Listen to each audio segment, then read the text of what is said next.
when people come to, I have to go through my checklist manifesto.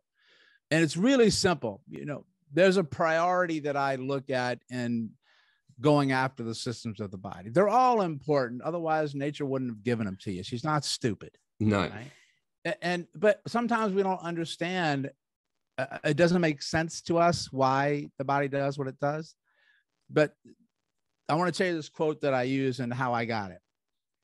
You guys know the guy Neil deGrasse Tyson? Cosmologist.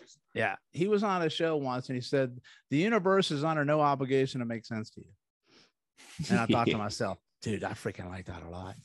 Like, the human body is a universe that is even more dynamic than the one when you look up. Yeah. And I said, the human body is under no obligation to make sense to you, which means it really doesn't freaking care if you understand why it's choosing to do what it does. And if you can't explain it by science, tough nookies, man. That's on you. The body's still going to do what it's going to do. And maybe you'll catch up one day, but it doesn't care. Yeah. So I always think the body never does anything without a reason. Even if you don't know what it is yet. Yeah. Right. So you have to look at it from that, but we know what's the ultimate reason that it's doing it? It's not to punish you. It's to protect you. That's the ultimate. So you got to reframe it there right from the beginning.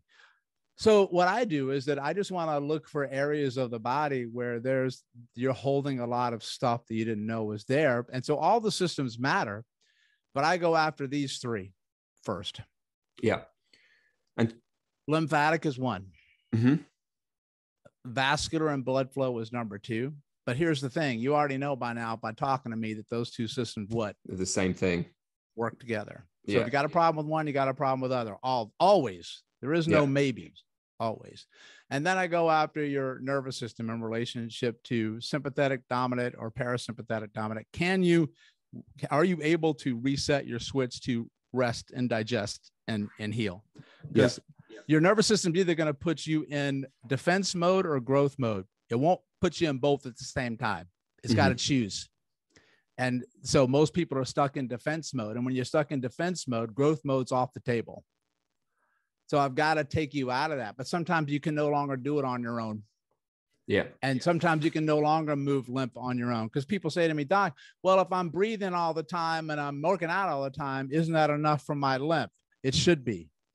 Yeah. But sometimes it's too far gone and it can't do it alone anymore. You got to go in there and I gotta snake your toilet. I got to put the plunger in there and I got to get the stuff out of the toilet so it can flow on its own. It's the same thing that what I do here. And if I just give you those three, so many other things on your body will start to feel better because your body already knows what it needs to do to get better. Sometimes it's stuck. Just can't. Yeah. It's treading water or it's slipping on ice. And all you have to do is help it. And then it can do it because it's doing it right now in the background all the time. Even if it's not doing it as efficiently as perhaps like you would like or hope, or, it's all like, even if you're still struggling, like, and it's 60-40, like struggling to succeed in this, it's still doing its job pretty well, 40%. But actually, as you say, like getting that plunger or that dyno rod in there and just.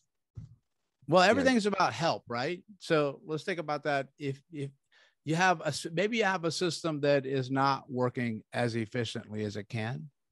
So what happens in that case? The rest of your body says, it's okay, man. Guess what?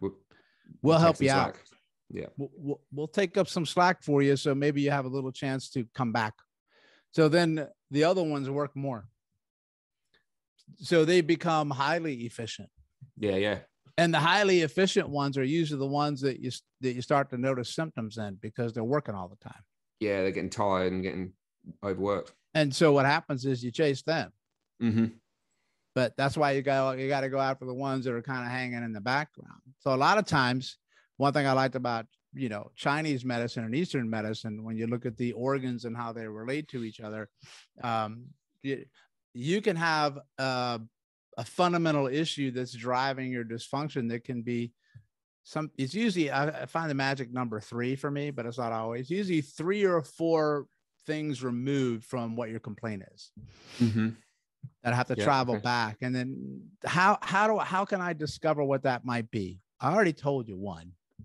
is that I'm going to touch the tissues, and I don't really care what the hell I'm touching. What I'm watching is your reaction to what I'm touching. Mm-hmm. You follow? Yeah. Because the most painful area isn't always the most vulnerable one. Okay. Yeah.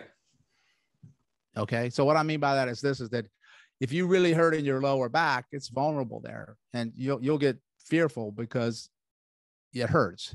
Yeah. But what I'm looking for is that if I touch somewhere else, let's say I touch on the front of your body, and I see that your nervous system shows me a lot of threat indicators, your breathing stops, you start to sweat, your eyes blink, you look away from me, you start to get a little anxiety attack. In my mind, that's the more important spot.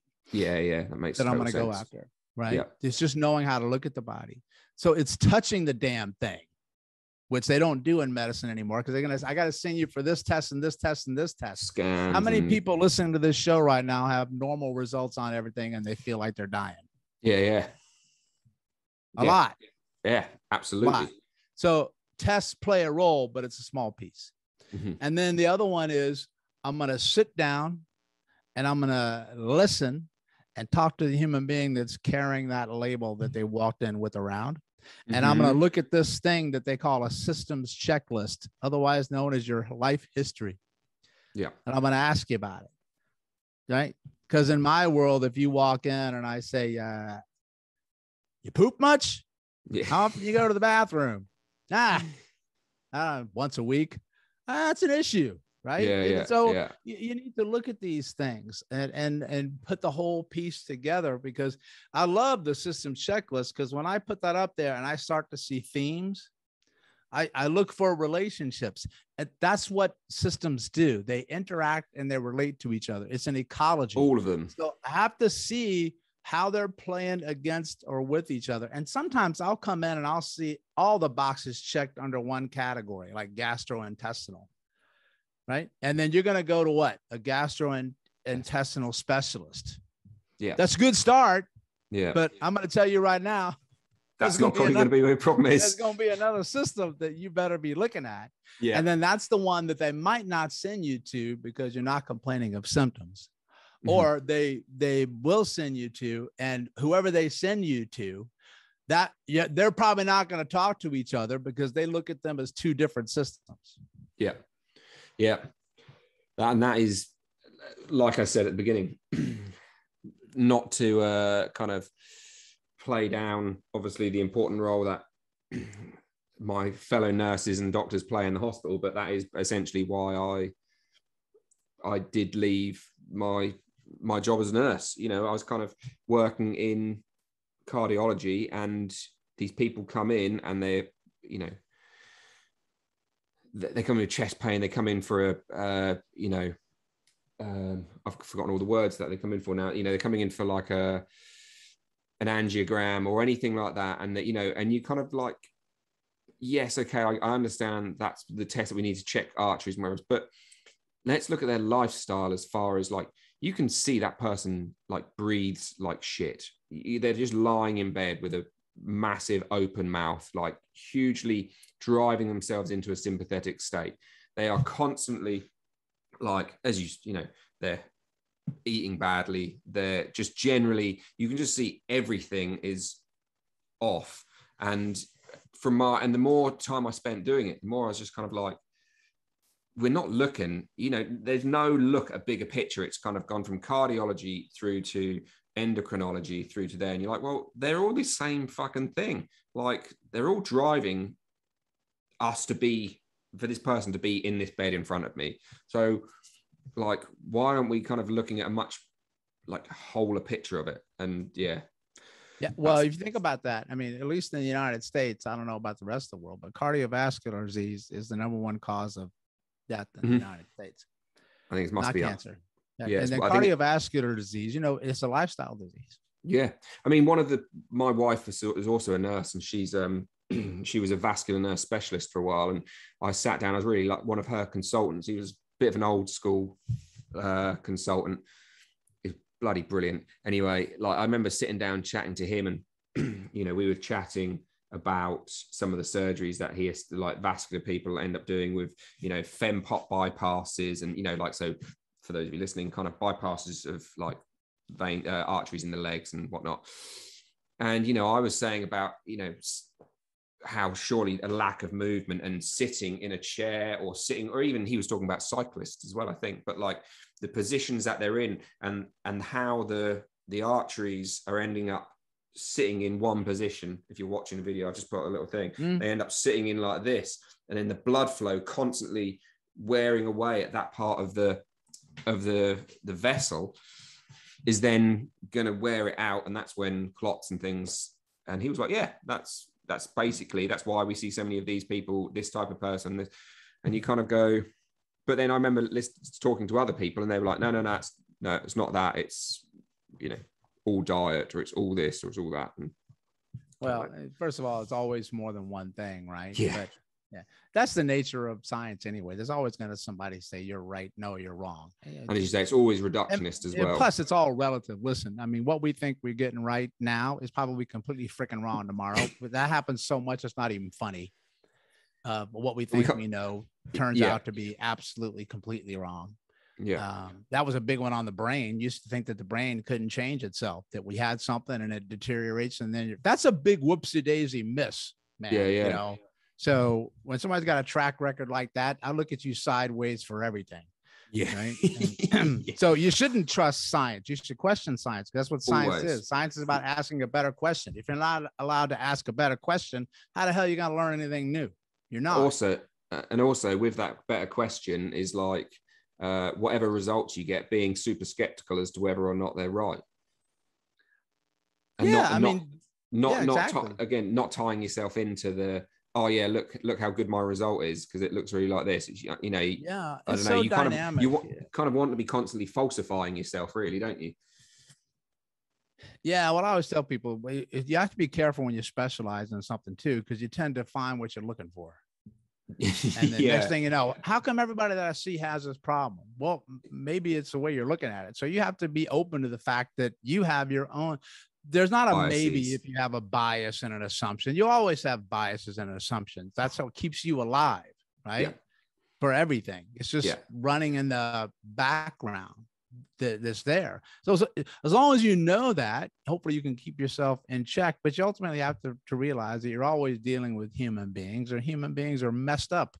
So, you know, I mean, it's a wonder that anything gets done these days. But you know, it's the stuff that we have right now that is what's taken us out in the world today is the lifestyle diseases that we can't control. I mean, modern medicine is a miracle. I mean, I don't want to. You need it, right? I mean, if your leg's falling off, 100%. You're not going to see me for lymph work. But and they've been able to eradicate so many things and keep humans alive longer than ever before. But you need both sides. But where they're really struggling is through the lifestyle diseases, because they're trying to treat those through the same lens of the things that they worked on in the past. But you have to have a new paradigm shift. You need both worlds, is what I'm trying to tell people. You don't have to exclude one or the other. No. And there's too much of that polarization. But you know, if I see somebody that comes in to see me and I have a manifesto, I try to get some. I get emotional on this because I've been through so much suffering, and I know you have, and people listening. Listen, if you're on this earth, you're going to suffer, man. That's what life is. But the joy is coming through it. So you know what joy is, because if you had nothing to compare it to, you don't even know what joy is. You understand? Absolutely. Yes. And if you were joyful all the time, honest, I'm going to tell you, you'd be miserable and bored in about 2 weeks. Somebody said, listen, if you're on a beach for about 2 weeks and everything's great in your life, you're going to find some way to screw that up so you can have a little bit of excitement. Yeah. You're like, no, I'm not. Trust me, you will. It's human nature. Yeah. But if you come in to see me, I'm going to this is a foundation list. I'm going to say, you know what? I'm just going to work on your lymph. I'm going to help you get more movement in some of your lymph. I'm going to help you get a little bit more movement in your blood. I'm going to help decrease your fight, flight, freeze, freak out response. Sometimes that's just by me listening and talking to you, right? Spending a little quality time with you as another human being. And I only got 5 minutes with you before my next patient with the system that's broken. It's not the doctors and the nurses that are broken. It's the freaking system that they have to work in. 100%. Right? Yeah. So And then I'm going to see if I can help you move a little bit more of yourself in different ways in different environments than you do now, even just little ones. I'm going to say, can you spend a little bit more time outside in this thing called the sun or this thing called the planet in nature?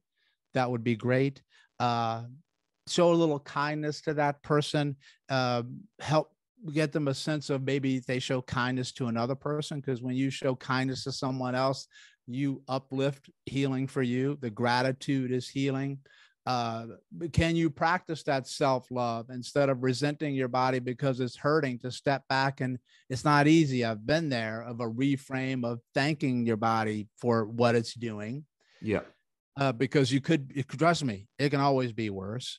And Yeah. having a connection with another human being, which is something that in and of itself is healing. I'm going to tell you right now, listen, if you can check some of those boxes, Yeah. there's no way in the world that you're not going to feel just a little bit better. So start there and then branch out and go into the more complicated things. Because if you're missing some of those things, as you know, all the great therapies in the world, in my mind, are not going to work very long if you have resentment of yourself, if you have a self-hatred for yourself, or you have a shame for a certain part of your body of how it looks. Yeah. It's really inflammatory to a nervous system. Because this is the one thing that was a huge takeaway for me, is that when I got really sick, I started to pay more attention to my body and how it felt in certain environments or situations that I never really paid attention to before. And I noticed once that when I was on social media and I came across a post of someone who, it was like a hater or troll post, which is what if you're going to go out in the world today, you're going to get that. Yeah. And I started to let it get to me like it used to in the past. And I stopped for a second, because the only way you're going to be able to change something first is through awareness, right? Because you don't know what you don't know, right? Yeah, you don't know what you don't know. And you can't change something until you become aware. Things are going to change all the time, but only you can change it if you're aware of it. And I said, oh my God, like my eyes started to get like an inflammatory allergic reaction. Like I got exposed to an irritant. And then my heart rate sped up. I started to get a little tingly in my body. And I said, holy crap. My whole physiology is changing by something that I read from someone that I've never even met. And I said, why would I ever let another human being have that much power over my physiology? And here's the thing that's really empowering, is that I could walk myself back from that. Yeah. Then I started to let it go. And then all those things started to go down. That, my friends, is empowerment.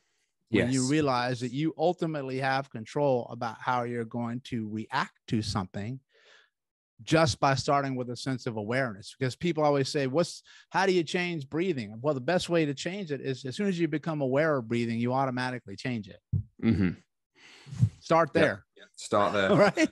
Absolutely. I mean, that you take back control of your life with that. And that decreases stress, because we know that one of the things that causes the most stress in the human nervous system is the lack of control, inability to control your own life, or uncertainty of things. You can always control how you think. It's not easy. And in the beginning, you're going to fight it, but it just takes practice. But you can. And we've got an entire life to practice, haven't we? So, yeah, absolutely. Well, I mean, we've already done over an hour. Like we said at the beginning, an hour is going to fucking fly by.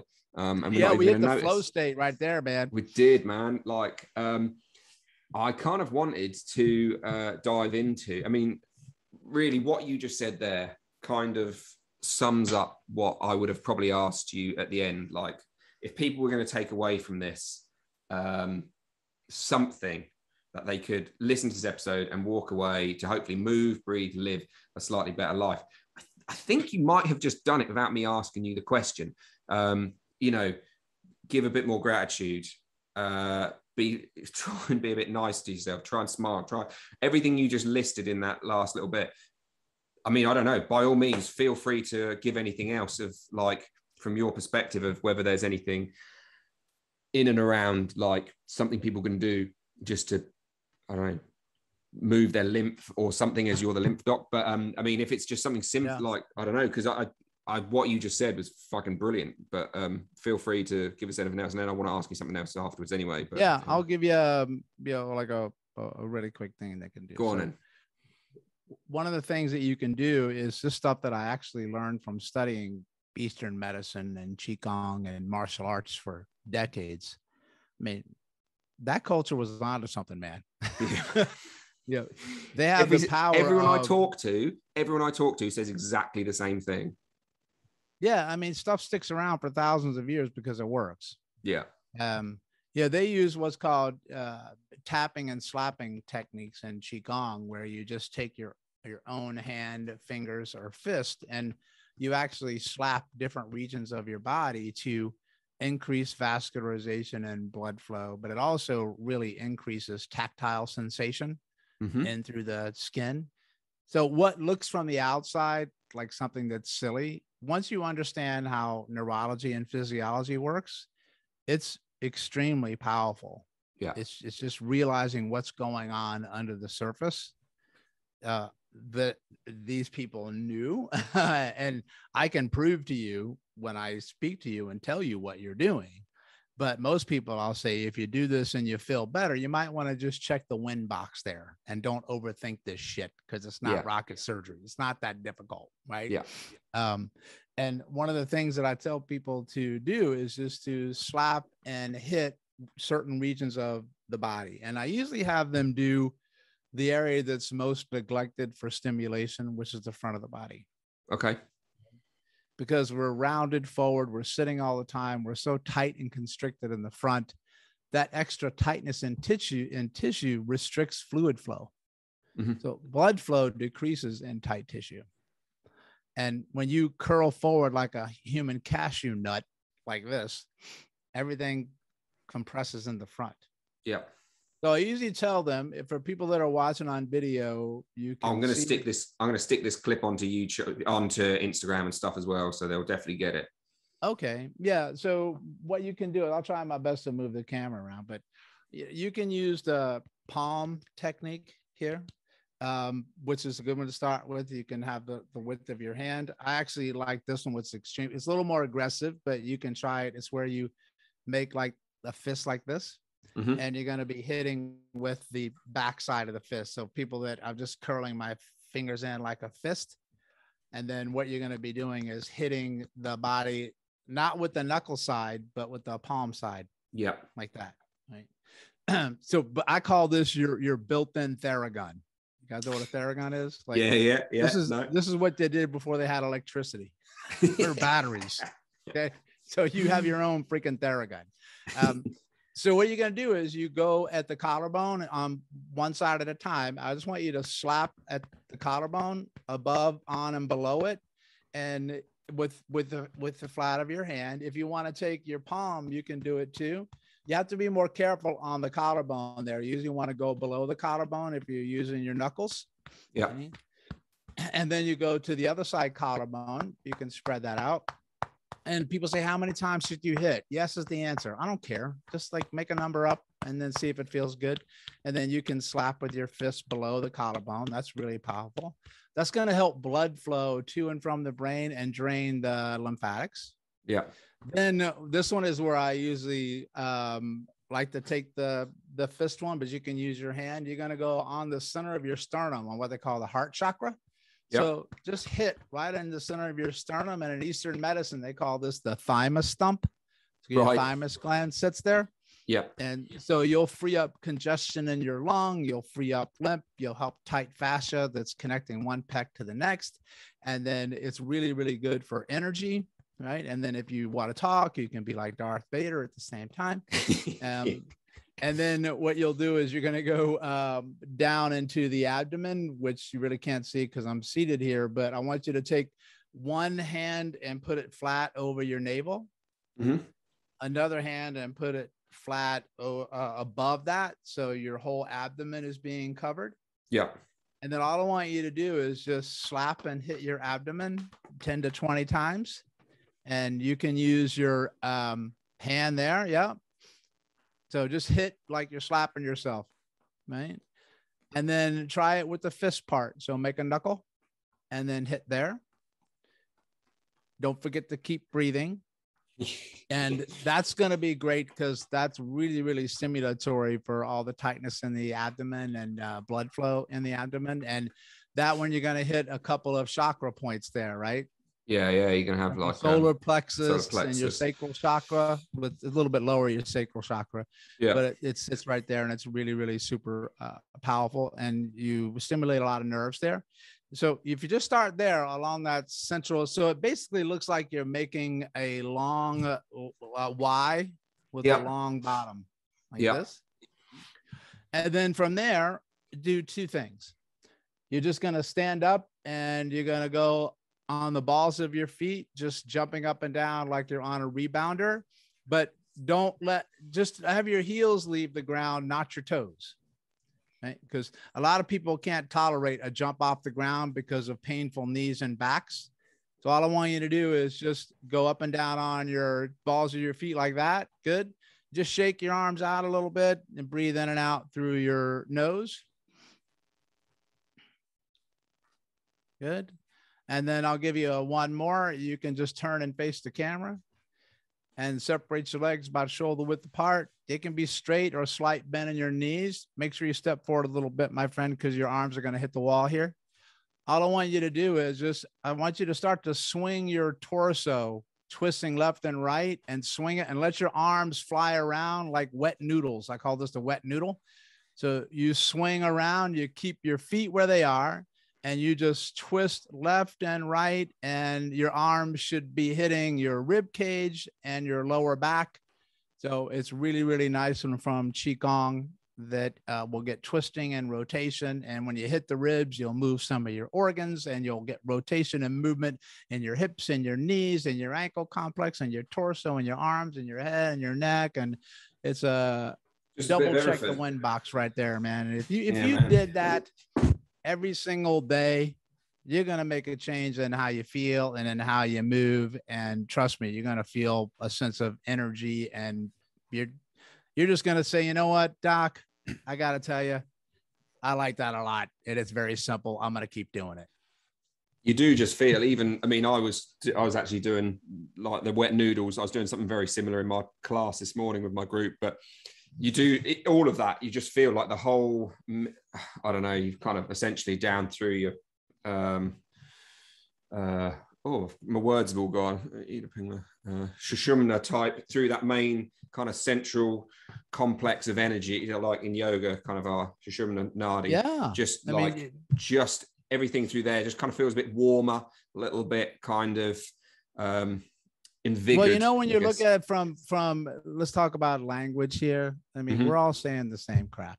Yeah. So in Western medicine, you just really loosened up a lot of fascia and connective tissue around your abdomen, and tension and tightness, and you name the muscles that are there, right? Yeah. You're also going to stimulate your vagus nerve, which runs down that front to your abdomen and up. So that's going to decrease stress. But, you know, in Ayurvedic medicine, you just worked a lot of your chakras in that region. Yeah. Right. Yeah. And in Eastern medicine, you worked a lot of your meridian channels. Yeah, exactly. Yeah. And so it's all just about energy. We're just using different terms for energy. And plus, you're just paying attention to an area of the body that is highly, highly neglected, because very rarely do human beings, at least in my world, come into me complaining of pain in any of those areas I just had you touch. Mm-hmm. Where do they usually complain about pain? On the back. The backs. Yeah. Yeah. Or the arms and the legs. Yeah. Well, those are the easy ones to get. Yeah. How about you go for the areas that don't hurt? Yeah. Then what you'll usually find is the areas that do hurt, you're going to be, Doc, I don't know if it's a placebo or not. First of all, if it is, I don't give a shit, because if you think you feel better, you feel better. If you think you feel worse, you feel worse. Class dismissed. Yeah. So why not use the power of that? Because you can make yourself sick by thinking you're sick, and you can make yourself better by that one. So I'd rather choose the positive one. Right? Yeah. And then you go through it, and you just feel so much better. And here's the things too. If you start doing that, especially when you're out and about, if you're like in a class or you go to a park, somebody's going to watch and they're going to be curious. And most people will say, what are you doing there, man? And you say, well, I'm doing this because, it helps me with my pain and my stress level and I feel better. And everybody's going to go, I got a lot of that too. Yeah. The next thing you know, you're slapping yourself and you're twisting with a group of people. And then you come into this wonderful thing that we've lost the art of, which is playfulness. Yeah. Oh. Because how about doing that for a rehabilitation exercise as opposed to getting somebody on the ground and telling them that I need you to move this, and this, only this degrees, breathe through your left nostril and move your foot 15 degrees to the right. And first of all, they're going to go, I don't know what the hell you just said. But second of all, you're stressing me out because I don't know if I'm doing it right. Absolutely. And I don't know, I can't even fucking do that. Do you know what I mean? That's one of the other things. There's a lot of people who come and see, they can't even get onto the ground or off the ground or, more stress from them. So play is nature built in play as a way for us to reduce stress and get a lot of movement in without thinking so much. Yeah, man. Well, I kind of had this discussion with Brian the other day, and I was just saying, we were just talking about how like things like the gym is like a hack, and actually, be it just playing, climbing, jump in a tree, like crawl across some shit. I don't know. There's anything like that. And the same chat with Air1, the core as well. But like just being outside and playing has like such like physically, if you want to get fit, it's a great thing to do. But mentally and like emotionally and spiritually, it's so good just to play outside and just move like a kid. It's fun and like invigorating. Yeah. You can't go wrong with playing outside and nature. And no. if you climb something, you're gonna be really sore the next day. I can tell you that much. Definitely. Right. Well, considering I've already used up nearly an hour and 20 minutes of your time, I've literally got stuff which you didn't even touch on, but perhaps I can get you back for another chat at some point. I'll go for a few minutes if you want. It's up to you. It's your call. I don't want to tire your listeners out from hearing my brain dump. Well, the main things I wanted to kind of go into really was more just around your because we touched on lymph in the neck and whatnot, but as far as kind of lymph in the gut and whatever else, obviously we can't. This is not quick. I fully understand that, but these days with so much stuff around dietary issue, and again, no one system does anything. I'm fully aware of that. But, we have like what seems to be soaring cases of intolerance to just about everything. And, we're constantly dialing into things like the gut microbiome. But, these are just silly questions really, because how much is one thing for somebody else? But you've got a whole bunch of courses which I want to wrap up with really, but that kind of look at you've got spleen, kidneys, your liver, and all of these. I don't know how many lymph nodes we've got down that way, probably I don't know 300 or something, 200 odd down there. I always tell people, I say you got more than one. That's all you need. You got more than one. Yeah, exactly. Okay. Well, the most important thing to remember is that you got the largest lymph node in the body that sits in the abdomen. It's called your cisterna chyli. Okay. And that takes all of but first of all, not everybody has one. About 50% of the population doesn't have one, but it really doesn't matter because the lymph still has to go all to the same place anyway, which is actually up to the collarbone. Yeah, because then it goes back out through your circulatory system, because the lymph goes back into the circulatory system, but just changes the name of what it's called. Yeah, it's called plasma at that standpoint. But the largest lymph node sits right there, and it's about 2 to 3 inches up from your abdomen, right where the diaphragm attaches to the spine. Mm-hmm. Think about that engineering. Yeah, that means that you're supposed to move and breathe through your diaphragm to move your spine to pump the lymph back up to the neck. Yeah. So that takes all of the lymphatic flow from the organs and the lower body. That's the dam, what I call a choke point. Yeah. So if you're choked there, you're going to have backflow all the way down to your feet. Mm-hmm. And stuff's going to get through it, but not as efficiently as it could. So I'll tell people, maybe it's only blocked off 10%. Well, 10% over 10 years adds up. That's compound interest of fluid flow. And then you'll all of a sudden walk in with a problem that's not getting better. All right. And then that's when I'm going to stick my fingers in your gut and see if you want to punch me in the face. There's my answer. I know that you got an issue there. Right. So everything has lymph. I'm definitely going to have to come and see you. So the organs are going to drain lymph too. Right. So they have to drain to the deep lymphatics. That's why skin brushing is a start, but it's not going to be enough for people that are sick. You have to go all the way to the deepest lymph that sits near the spine and in the abdomen. Those are the big blocks. And a lot of people won't get better with nutrition plans because, first of all, nutrition plans are highly individual. They have to be based on each individual person. That's why every gut protocol can't be the same. Yeah.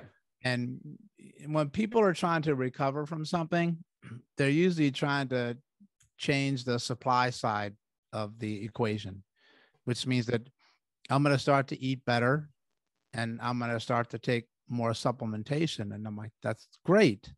That's wonderful. One of the first things to start feeling better is just, as my friend Dan John says, stop eating like a 5-year-old, like stop eating crap, and you'll probably start to feel a little bit better. But those are on the supply side.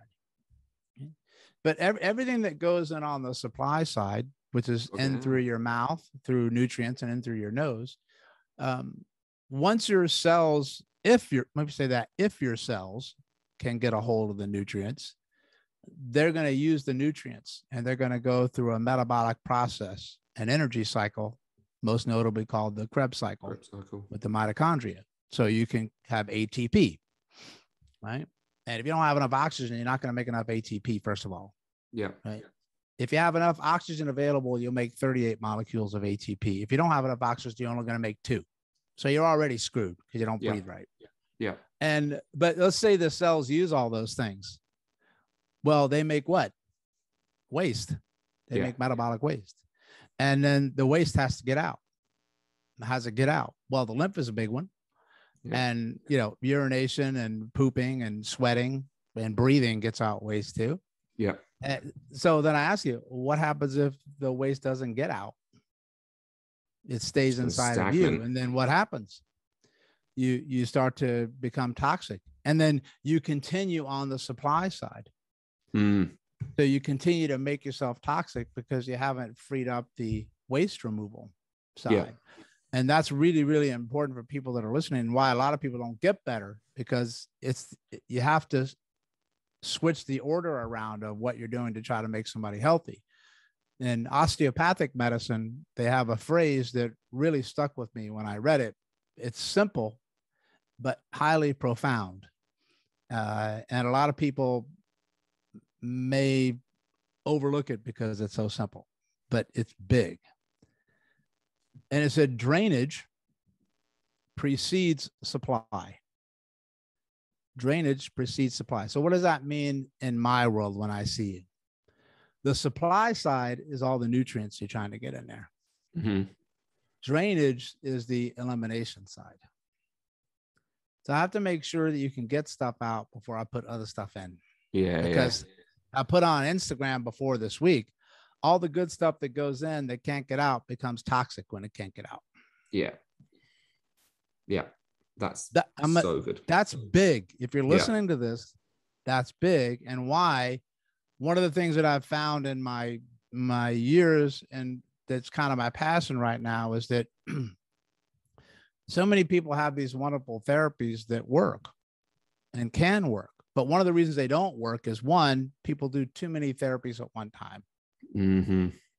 You're overloading a system that has a low tolerance level and can't handle a lot of stressful input, because even therapeutic interventions are stressors to a nervous system. And even though it's good, it can turn not so good because it's overload. And then when the body's overloaded, it just shuts down and it says, I'm not doing anything. I'm just going to stay right where I am, and nothing changes. So you have to back off the quantity of things that you're doing and the duration of things that you're doing, especially when you have an overloaded nervous system and a toxic brain, because it sometimes maybe only be able to do 2-3 minutes of therapy and you have to stop. Yes. You can't do an hour's worth. I don't give a shit if you can do an hour. I need to see if your nervous system will do anything with the hour. That's the point. Yes. Right. 100%. So you have to do that and work with the dose, but then it's a matter of the order that you do your therapies in. Because in physiology, what you did before what you just did changes what you get. Yes. I'm gonna say that again. Yeah. What you did before what you just did changes what you get. So if I do A sends a response into your nervous system. Then your nervous system has to react to that response with the B. So whatever comes second. So B is determined by what the nervous system does with A. Yeah. Does that make sense? Yeah. 100%. And then you get an outcome of, say, C. Mm-hmm. So you have an A, a B, and a C. And I'll give you an example of this in a moment. But it's not the same thing. If I did B plus A, it's not going to give me the same C. Because if I do B now, it's a completely different response to the nervous system than A was. And now A completely changes. So you may not get C. You may get the letter freaking 5. I mean, I don't know what you'll get, but it might not be C. Yeah. So what I mean by that is this, is that say I want to do ultrasound treatment to you, and then I want to do some soft tissue work. Mm-hmm. And then, so ultrasound would be A, and then I'm going to do soft tissue work as B. My outcome is C. Oh, there, I lost my light. Then I would think that I'm getting so excited that my camera fell. Then you would think that, okay, well, I'm going to go back and I'm going to do soft tissue work, B, and then I'm going to do ultrasound and I'll get the same result. No, you won't. No. Because what you've done was because my nervous system is going to react to the pressure that you did on B. Mm-hmm. Like you may have pushed too hard on B and sent me through a threat response, and now ultrasound's not going to give you that much. Yeah. So that's where in this game of people want protocols for things. And first of all, if you want a protocol, you're in the wrong damn business. Yeah. Because you ain't going to get it. I mean, you have to have some place. Don't get me wrong. You have to have some place to start. Otherwise, it's just a buffet table. But here's the thing. It is a buffet table. Mm-hmm. But you have to start somewhere. And then how do you know what you need to do next? Well, based on the outcome that you're doing. How did you feel? What this involves is one thing that many people struggle with. And that's thinking. Mm-hmm. You have to freaking listen, and you have to think, and you have to observe, and you have to watch. It's science. Input, what's my output?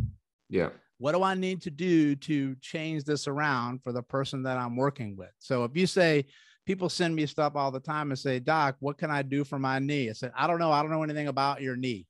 Like I can't give you a meniscus protocol. I mean, I can start you there, but you're probably not going to get where you need to go because I have no idea what the hell your knee's been through. Yeah, right. Totally.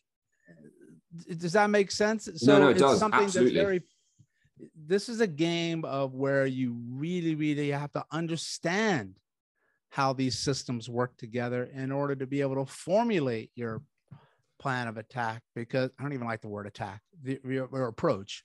See how I learned to change words that I use because in Western medicine, everything is about attack, kill, destroy, fight, cancer sucks, all that sort of stuff. In Eastern medicine, it's about harmony and balance and resonance and connection. That's a completely different reframe for your nervous system, my friend. I'm going to tell you that whether you know it or not. Yeah. And so, and I really sucked at this in the beginning. And I had to step back and really be aware of what I was saying and the words that I was using, more so for myself. But when I realized that when I say the word attack to you as my client, that's going to impact you. Yeah. Yeah. 100%. 100%. Well, so on that note, on that cheery note, we won't use the words attack. Yeah. Happy days. Happy, joy. What we'll do though, is we will get you to give us a quick rundown of where people can find your shit. If people want to find out more about this lymph stuff, if people want to perhaps think, God, that could actually be me. Like, I wonder if I can do anything about this. What courses have you got that people can? I know, because I know you've got some courses on your website. But where can people find you? What can people do online, perhaps by themselves before having to come and see you online, in person, whatever? But okay, well, thank you very much for asking, my friend. Yeah, I'm not difficult to find. If you just type in "stop chasing pain" on any primary search engine, and then I'll show up. I've been doing this stuff for a long time, so you'll have a lot of pages to get through. All the good stuff's on the first 3 pages. But you go 20 deep, you're going to find some cool things. But what's interesting, the deeper you go, you'll actually be able to see the changes in my thought process over the years. Right? Yeah. People even notice that, because I have my own podcast called the Stop Chasing Pain podcast. I've had that over a decade, 10 years. And I go back and you can see kind of where my mind was going and what I was into at different things and stuff like that. I was seeing that when I was having I was trying to find that episode about the Parkinson's patient, and I could see you can see, I mean, the trajectory of how you've got to where you are. Yeah, cool. It's just the ebb and flow of, exploration and play and looking at different things. It's quite cool. But yeah, and you go to my website, and that's kind of the central hub that will take you to all of my social media outlets. I do spend most of my time, probably at this point, an unhealthy amount of time on Instagram, which is my favorite platform for sharing. I just love the platform of pictures and stories, which is how human beings connect. And you can see all of my workshops that are there. I have a lot of different ones to choose from. It's all virtual at the moment until the zombie apocalypse settles down. Yeah. But people always ask, one thing I want to end with is people always ask me, is that, is your stuff just for healthcare professionals? I'm like, no, it's for, I say, if you're a human being, you qualify for my workshop, which means that I want to teach you techniques that you can do to someone else, if you can, or to yourself. So they're both ways, because I want to empower you to be able to do these things for yourself, but also maybe look at things a certain way. And if you can't do it to someone, maybe find somebody else who can do it for them. And I take the complex terms and verbiage and subjects, and I make them simple. Like I said, the stuff, I'm just call it a stapler, or call it a phone. Once you get the concepts and the interactions, then you can do it on your own. And so you can see dates, and we have memberships and online videos. And trust me, if you want to get on the rabbit hole of Stop Chasing Pain, you'll find it. There's plenty to follow. Yeah. Amazing. Well, I will make sure that the website's up there, the Instagram's up there. There's lymphatic, there's like the Lymph Mojo course and all sorts on there. So I'll put links to all of that in the show notes so people know that it's there. I can't thank you enough for coming and doing this. It's been an absolute pleasure, and I can't believe we've basically just eaten through 90 minutes, which felt like about 25. So really is a massive pleasure to have you on. Thank you so much for coming and agreeing to do this. Oh, you're very welcome, my friend. I had an absolute blast. First of all, thank you for inviting me. I love your energy. I love what you're doing. I love your thought process and for putting information out there for people. And also I want to thank everyone for hanging in there with me for the time frame for here. No, I really did have a blast. Like I said, I love doing these. There was loads of people super excited, so I'm sure that they're going to have stuck through it. No worries. Oh, that's great. I really love to hear that. I mean, I love doing these because they help me kind of get my own thought processes together. Sometimes I feel like the crazy mad scientist in Back to the Future that I got it up here. And I'm like, okay, if I said anything, do people have any idea what I just said? Is it getting across? Hopefully 1 or 2 things trickled in. Yeah, I reckon they did. Amazing. Well, thank you so much. I'm going to call this to an end. Been a pleasure. Thank you so much. Cheers, Perry.